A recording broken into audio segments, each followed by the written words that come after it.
So making movies out of famous English musicians seems to be the thing right now. We've got Queen covered with this one, we've got Rocket Man coming next year, which is covering Elton John, and I can't be the only one with my fingers firmly crossed for a Chaz and Dave movie.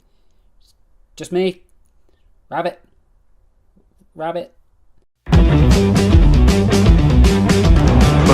the bunny back in the box. Starring amongst others Rami Malek, William Lee, Lucy Boynton, Ben Hardy, Joseph Mazzello and Aidan Gillen. Directed by, for the most part, Bryan Singer with a little help from Dexter Fletcher off of a screenplay by Anthony McCartan. This is my review for Bohemian Rhapsody. So Bohemian Rhapsody is the story of Queen, or it's certain parts of the story of Queen, in particular of Freddie Mercury, from the band's humble beginnings to where they end up at Live Aid. Live Aid is the culmination of this movie, and it's essentially the story of how they got there. And I think, to address this first of all, I think your enjoyment of Bohemian Rhapsody is going to come from what you want from it. If you just want to see Queen's essentially greatest hits, like if you want to see the big moments for Queen, starting from the beginning up to Live Aid, just those key moments, then yeah, I think you're going to come out of this pretty pleased. But then on the other hand, if you're someone like me who wanted a bit more from this, you wanted to learn something more, you might come away a little disappointed. And to clarify right off the bat, I don't think this is a bad movie at all. There's many aspects of it that I really did enjoy, but it did leave me wanting. There were certain aspects of it that felt almost a little hollow. And that's because they are, as I say, cherry-picking certain moments from Freddie Mercury and Queen's life. It's the big moments, it's the big songs, but there isn't anything really beneath that. It doesn't feel like a very deep film. It doesn't feel like a movie with a lot of layers. It's very, all just surface level. It's the kind of thing that if you were making a story about Queen, these are just the things that you'd pick, and as such, it's very hard to have anything surprising. In fact, I go as far as to say story-wise, like with regards to the narrative itself, there's nothing really a surprise here at all. It's very predictable. But it's a good thing that some of those predictable moments are good. Like, I for one loved hearing the origins of Bohemian Rhapsody. I think of the song Bohemian Rhapsody. I thought that was a really nice touch, and there are a couple of them throughout. It does at times feel like it's getting a little bit, now it's this song, see what we're doing, yeah?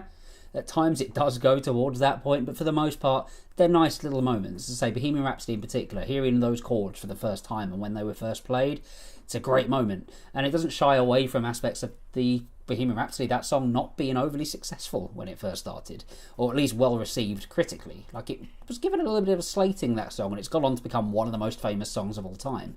So I say little bits like that do work. But what works more than anything for me is Rami Malek. Because, my God, is he good in this. He doesn't just do a good impersonation of Freddie Mercury. For me, he is Freddie Mercury. He embodies everything about that persona, about that character, about who that man was. And obviously I don't know Freddie Mercury. I didn't know him on a personal level. I can only know what I saw on interviews and news clips of him. But he seems like he's nailed it. Like, it's almost a little bit creepy how good he is. Like, I can't oversell enough how good he is in this role. Like, I don't think he's gonna get any kind of nods Oscar season come this, but he should, because it's an outstanding performance. Every little facet of the character, every little look, the way he talks, the way he moves, the way he just conducts himself, it really feels like Malek did his research on this one, and it's paid off in spades because he's stunningly good. And the rest of the cast are pretty good as well. Like, the band members of Queen, they're all fine. Like, they all do a pretty good job. None of them get anywhere near as much focus as Freddie. Like, this is much more a Freddie Mercury movie than it is a Queen movie. And I think that's a little bit of a shame as well, because there are parts of the stories that I wanted to hear from all of them, but it seems to be good impersonations of those characters. They look the part. Particularly the person playing Brian May. Like, he really looks like Brian May. We don't get much in the way of character from him. Like, he doesn't mention saving badgers once, but they all convince. Every single member of this band convince as being the people from Queen. And if they didn't, this could fall apart. Like, very easily. It could come across as a parody. But because of they, as I say, look right, and because Rami Malek is so damn good as Freddie Mercury, it elevates this film. It makes it a much more believable film and a much more watchable one. If somebody else other than Malek was in the part for this, was in the main role, this could have all come tumbling down. And it would be a bad movie in that case. But he doesn't. He lifts it up. But I wanted more from this. I wanted to learn new things. I've come out of Bohemian Rhapsody not feeling like I know really anything else about Freddie Mercury that I didn't already know. Like, it embellished some areas to a degree. Like, I learned a little bit more about certain things I already knew about, if that makes any sense. But I didn't really get anything new, anything fresh. Like, I, for one, I wanted to know what happened to him after he got AIDS. I mean, obviously I know what happened to him, but I wanted to know what went through his mind in those few years and how his character changed, if he did change. Like, what made him come out and reveal to the world that he had AIDS the day before he died? Like, those are really, really fascinating things, and I really wanted to learn them, and it seems such a shame to end this with Live Aid, because there's a lot more story to tell. And no, I'm not saying that I think we should have had Freddie Mercury on his deathbed at the end of this movie. I don't think that at all. But it would have been nice to get some more out of that, because the whole topic of AIDS and Freddie Mercury having AIDS was huge. It was massive, but we don't really... He was quite reclusive after that.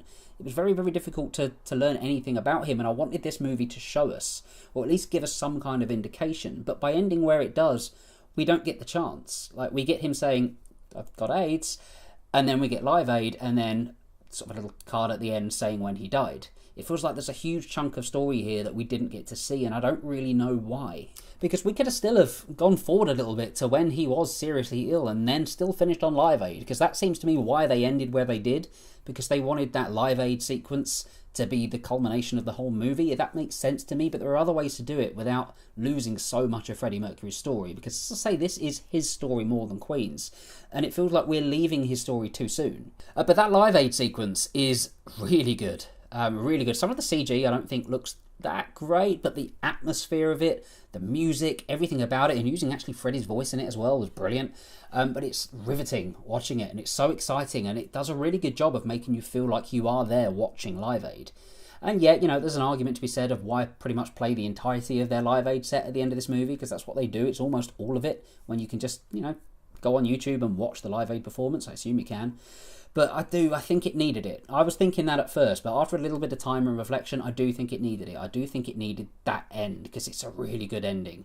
It's just Queen and Freddie Mercury just going for it. Just them at their absolute height. But as I say, for Queen fans, for die-hard Queen fans who just kind of want to watch a story about Queen, just little bits of Queen's life, you'll probably like a lot about it. But just for me, it just felt like there could have been a lot more explored. For example, there was a man that Freddie Mercury was involved with in the last years of his life, and we barely see him. Like, he pops up in the middle of the movie and we get a little bit of him at the end, but I don't know anything about who this guy is at all, and he was a really, really important person to Freddie Mercury. Instead, we spend a lot more time on the woman that he was engaged to and then became best friends with after that. And that's nice. The performances from both of them are really, really good, and I really enjoyed the dynamic between them. But it feels like the split could have been done more, because this movie essentially cherry-picks different points of the timeline. So it could easily have just given us a little bit more of certain things while losing some of others, because there are points where it feels like the momentum slows down and it feels like it starts to drag a little bit. And yeah, we could easily have shown more, given us more story, more information about who this man was, because he's an enigmatic character. He's a fascinating man, and I just wanted to learn every single thing about him, and this didn't give me much that I didn't already know. So while I didn't love the movie, I do think it's one that if you do get a chance to see on the big screen, go and watch it, because that Live Aid sequence, as I said, is so good, and with the sort of cinema speakers blasting the Queen songs out, it's almost impossible not to get a chill, not to be like, this is awesome. And it is. When you hear those iconic songs just blasting out through those cinema speakers, it's great, it's awesome, and it's awe-inspiring as well, which is the main reason I think this is a go watch it now, don't wait, because watching it at home, I don't think you'll get quite the same effect. And kind of need to be careful with this one, because I don't know quite if I'm correct, but my understanding of when Freddie Mercury got AIDS is that it happened after Live Aid. And I kind of feel like I should be giving a spoiler warning here, but, you know, this is his life, so you kind of should already know the story, and if you don't, you can easily find it. But I guess, spoiler warning for a bit of the film. But he got AIDS after Live Aid, is my understanding of it. But in this movie, he gets it before, and then Live Aid is kind of him going out onto the stage and being defiant against it, and living life to the full, even though he knows he's got a time limit. So I get kind of narratively that makes for a better story, but it's not what happened. And if it is, correct me, I may be wrong, but just from what I've read, I don't think it is, and I don't get why you would do that. Why change something so huge in the life of this man for a biopic of him to fit the story? Like, don't. Tell it how it is, because it makes me doubt other things in the movie. It makes me doubt the things that, as I say, I didn't learn that much new, but it makes me think of those little things that I did discover may not have been true either, or may not have played out the way that we were shown it. And I don't like it when films do that. If you're going to do a biopic, if you're going to do someone's story, don't take such narrative leaps with it. Like, don't change things about, particularly something like his diagnosis, which was huge. It must have been the biggest thing to happen to him in his life.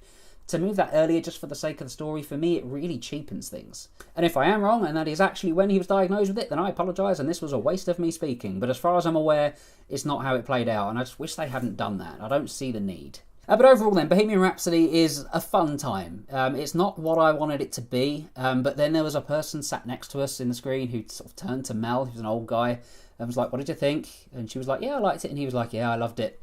Saw them twice, you know, and he's big smile across his face. So I think if you are the die-hard Queen fan, you'll get a lot out of it. This guy certainly did, and I didn't dislike it. It just wasn't everything that I wanted it to be. I felt like it could have been a lot more. It just felt like a neutered down version of the story.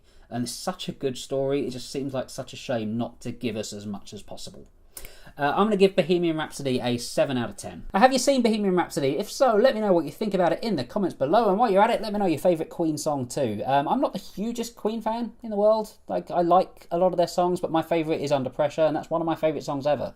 Brilliant song. But let me know yours as well. Do hit like and subscribe if you enjoyed this video and you want to see more. Look for more reviews coming soon. Slaughterhouse Rules is on the way. I haven't really seen much about it, but it's got Simon Pegg in it, so I'm interested. You can follow me on Twitter at JoeJulians and also on Stardust if you're a member of that app. Thank you very much for watching, and I'll see you on the next video.